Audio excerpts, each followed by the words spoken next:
Welcome to this presentation for this project for the country Nigeria, where our group is composed of Calvin Solomon, John Dougal, and Maria Contreras Raff. Hofstede was a Dutch social psychologist who developed 6 cultural dimensions to help businesses understand different cultures. Comparing Nigeria and the USA, we can see that Nigeria values hierarchy with a high power distance score of 80, while the USA values equal rights with a lower score of 40. Nigeria is collectivistic, scoring 0 in individualism, whereas the USA scores 60, favoring individualism. Both countries prioritize achievement and hard work. Americans are more open to new ideas compared to Nigerians in uncertainty avoidance. Nigeria respects tradition deeply, while the USA is more pragmatic in long-term orientation. Nigerians enjoy life, scoring high in indulgence, whereas Americans have a work hard, play hard attitude. When it comes to communication between US and Nigeria, there are several different differences in that area. A couple of them include explicit versus implicit and direct versus indirect communication. Nigerians tend to be more direct and explicit with their reasoning and with their communication, sometimes seeing it as from an outsider's perspective as being confrontational. That is just their culture, and it's more direct versus a more indirect approach that most US companies use, more formal, more strict scheduling and things like that, where versus a more explicit and direct culture that Nigerians have in their countries when dealing with businesses, and should always be kept in mind when dealing with local workers and local managers. This also plays a part in bargaining and negotiations. The culture in Nigeria is heavily leaning towards different strategies with bargaining and different tactics. And that could include confrontational disagreements or even bluffing, to keep the other person guessing, and maybe falsifying information to make it seem like you have something that they would value and pay more for. And so all these bargaining and negotiations should be taken seriously. Nigeria's government is a democratic republic, much like the United States. It has a 2-house legislature and a president. One major difference between the US and Nigeria is that Nigeria believes strongly in open borders, that goods and people should be able to traverse local borders freely without any like border security. This can be a hot topic, so it is best to avoid. In the country itself, that you're seeing major economic growth, but there's also a high percentage of violent crime, as well as theft and vandalism. When you're staying mostly towards the heavily populated areas or the capital, you're going to see a little bit less of this, but the farther you travel, especially north, you're going to see a higher degree of violent crime. So this is important to keep in mind when deciding where to establish business in Nigeria. As Economic Freedom Index, this is a way to help us see how much freedom there is in economies and how well they're doing.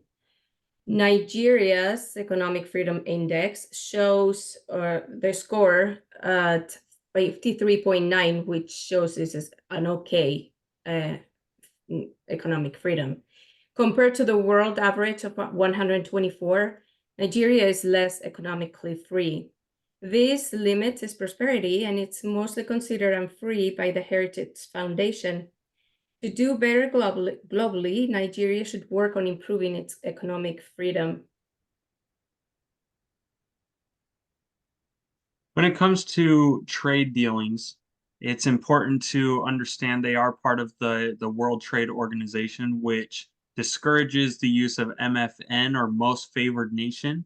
It is when one nation is favored over the other in terms of trading, whether that is higher prices for one in order to drive traffic towards another, or lowering prices for one to favor them to in order to receive more of another good that the country wants, or things like that, which is this MFN is highly discouraged in the World Trade Organization, especially because it promotes unfair advantages for other countries, and also pushes backroom deals to go through, keeping trade deals in the dark and falsifying information on trading. This also includes tariffs. Tariffed products usually are tariffed a little bit heavier when it comes to manufactured goods that are manufactured outside of the country. Nigeria has a strong focus on local businesses and local economies to promote local produced goods. And so there are less tariffs on more raw materials that promote that local growth and local economies. When starting a business in Nigeria, there's many similarities to starting a business in the US.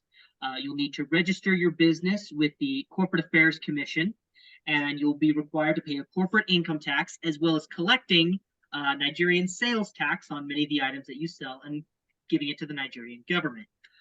One thing to keep in mind is that there's a very low level of contract enforcement or support from local law enforcement. Because of this, it's very important to always get money for your goods before you distribute them. Embezzlement is very common, so don't ever give out money for a promise of something. Always get the product and then provide the cash. That is the best way to conduct business in Nigeria to make sure you aren't losing money for your company. Foreign direct investment, or FDI, is when someone from one country invests in business in another country, gaining power. It can involve buying companies, building new places, or investing in existing ones. In Nigeria, there are particular limits in the mentioned sectors in this slide. The rules for FDI can change, so it is important to stay updated. Just a couple quick notes about the Nigerian economy. First, you're seeing some excellent growth.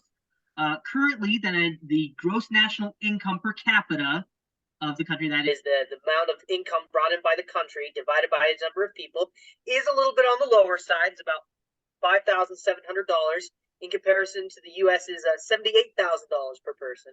However, this is growth from where they were before, and it does mean that even though large luxury items like foreign sports cars or furniture will not be a very good product to sell, it does mean consumer goods are generally easily affordable for most people. The GDP per capita is also growing very rapidly, with Nigeria falling just behind the US at 12% versus the US is 17.8%. One thing to keep in mind, consumer inflation in Nigeria is very high due to the changes in their currency, the naira, where you can see that Nigeria has a 28% good inflation, while US snakes around 3%. So your best policy is going to be keeping most of your currency in US dollars. However, the lending rate in Nigeria is 14% versus the US is 3%.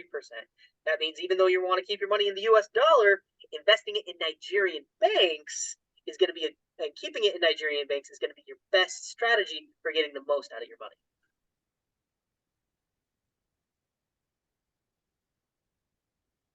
Different things can make the naira worth more or less compared to other money. This happens because of factors like global oil prices, or how much money Nigeria has saved in other countries, what rules the government makes, how much prices go up, how stable the government is, how much money Nigeria owes other countries, money coming in or going out from other places, and how the COVID-19 pandemic affect business.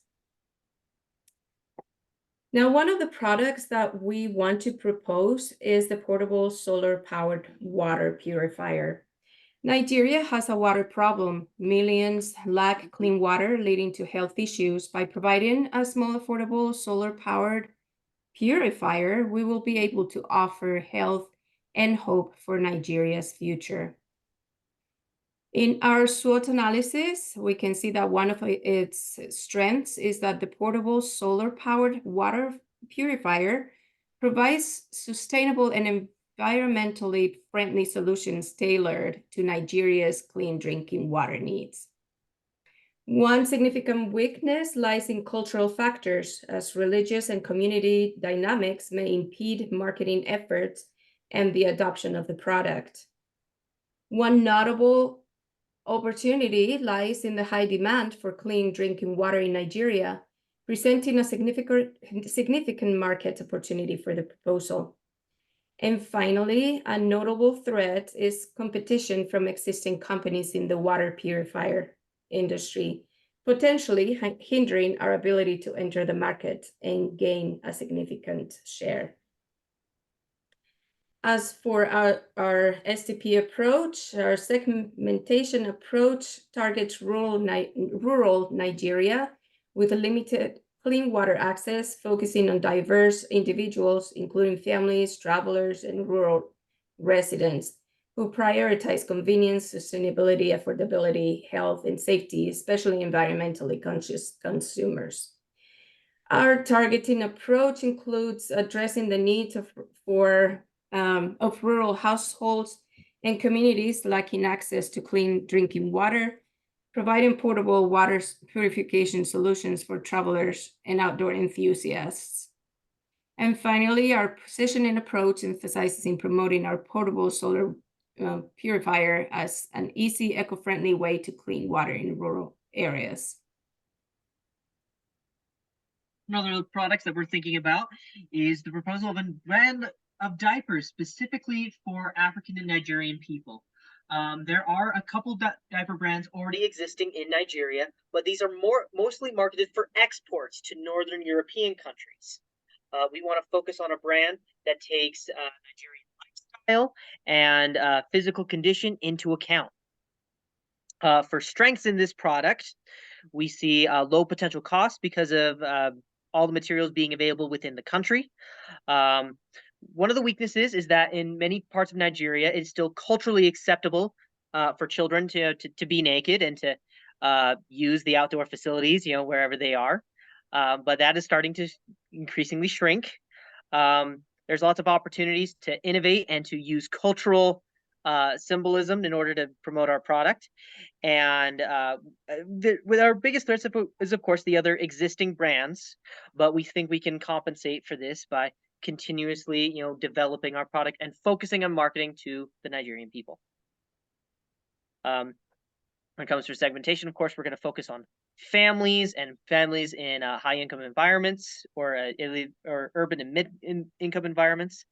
We want to use, of course, cultural symbolism that promotes the product as being as part of the country and country promoted, and of course something that is easily disposable, as trash services are not easily accessible through every part of the country. So something flammable or biodegradable will help this product reach the consumers the best way possible.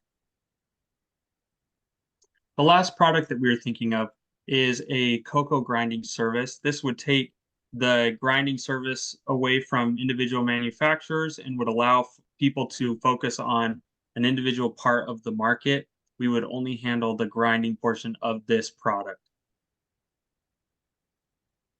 The strength of this product would be the abundant supply of the cocoa beans and the long-standing tradition of growing them in the country. A weakness would be the initial investment in high-quality machinery in order to grind these beans and make it more affordable to the farmers to send more of their product. The opportunities would include, expansion into exporting to other countries and things like that, as well as threats from other companies.